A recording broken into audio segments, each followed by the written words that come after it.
반갑습니다. 여러분, 프로토 교수입니다. 스포츠 모든 경기를 매일 분석 및 조합 픽 공유 중에 있습니다.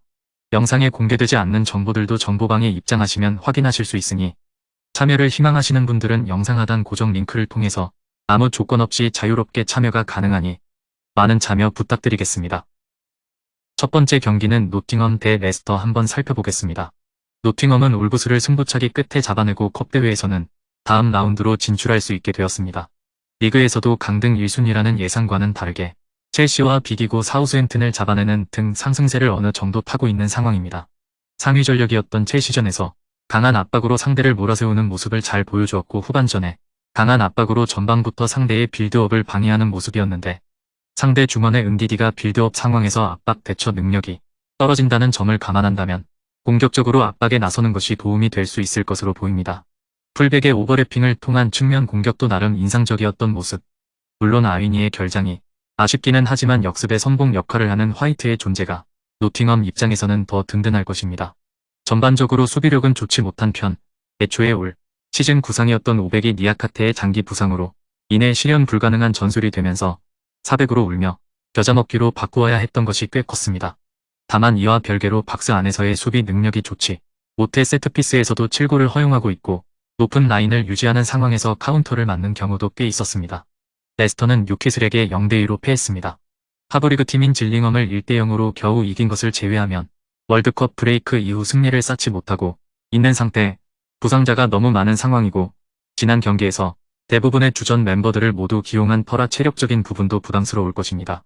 수마레의 부상으로 인해 지난 경기에서는 은디디, 틸레망스 조합으로 경기를 짰는데 다행히 수비적으로는 은디디가 가장 많은 볼 경험에서 승리하면서 좋은 모습을 보여주었으나 두 선수 모두 뉴캐슬의 강한 압박에 제대로 대응하는 모습은 아니었고 패스 성공률이 70%대에 머무르는 데 그치고 말았습니다. 물론 9월 A매치 이후의 점진적인 전진보다는 다이렉트한 역습으로 경기 기조를 바꾸었다는 것을 감안해야 하나 전방으로 뿌려주는 패스의 정확도가 낮은 상황에서는 다득점을 기대하기 어려운 상황이라고 보아야 할 것입니다. 장점이었던 수비가 급격하게 흔들리는 모습, 파스가 적극적인 수비로 상대의 공격을 미연에 방지하는 모습은 보여주고 있으나 적극적인 수비를 지향하는 탓의 돌파가 되면 수비 라인이 급격하게 무너지는 단점을 가지고 있습니다. 노팅엄의 핸디캡 접근이 바람직해 보이는 매치입니다. 최근에는 장점이었던 수비가 흔들리는 모습이고 미드필더진의 줄부상으로 인해 중원에서의 빌드업 능력도 큰 폭으로 떨어진 상황으로 볼 수 있는 상태죠. 노팅엄이 첼시를 상대로 보여주었던 강한 전방 압박에 레스터가 허둥댈 가능성이 있으며 파스의 적극적인 수비로 인해 생기는 리스크도 있습니다.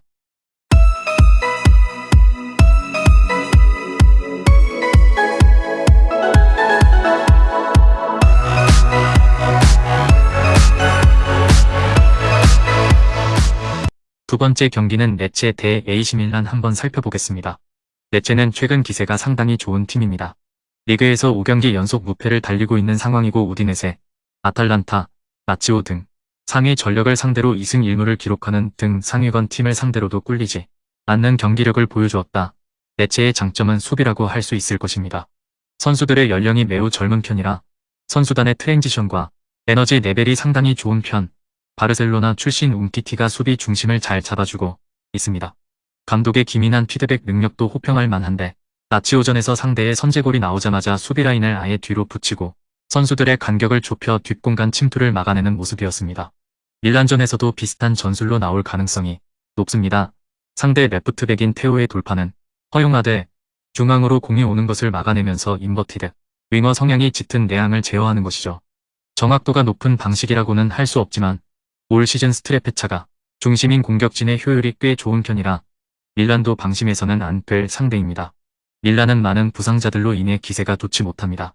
로마전에서 2대2로 무승부를 거두면서 2위를 유벤투스에게 내주고 말았고 컵대회에서도 토리노의 저항을 이겨내지 못해 0대1로 패하면서 여정을 마무리해야만 했습니다.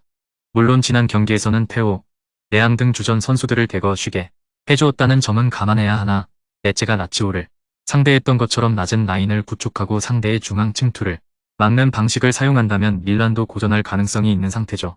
심지어 빌드업의 핵인 토날리가 카드 징계로 결장하게 되면서 왼측면 빌드업에서도 테오의 개인 기량을 믿어야 하는 상황이 되고 말았습니다. 피올리 감독은 전반적으로 수비 라인을 올리는 전술을 선호하는 편, 자신 스스로 트래블 시절에 바이에른 뮌헨의 전술을 많이 참고했다고 밝힌 바 있습니다. 이 때문에 롱킥을 사용하는 팀을 상대로는 뒷공간 리스크를 어느 정도 감수해야 하는 상태. 물론 피올리 감독이 체력을 극단적으로 쥐어짜내는 특성을 가지지는 않았기 때문에 트랜지션 상황에서 선수들의 체력이 부족해 수비적인 약점을 드러내는 유형은 아니기는 하나 레체의 공격 효율성을 무시하기에는 어려울 것입니다. 레체가 보여주고 있는 올 시즌 에너지 레벨과 수비 라인 구축이 상당히 좋은 편입니다. 라치오, 아탈란타 등 강팀들을 상대로도 수비를 바탕으로 승점 3점을 가져온 팀이라 빌드업의 핵인 토날리가 빠진 상황에서의 밀란 공격을 크게 신뢰하기는 어렵습니다. 언더를 픽하는 게 바람직해 보입니다.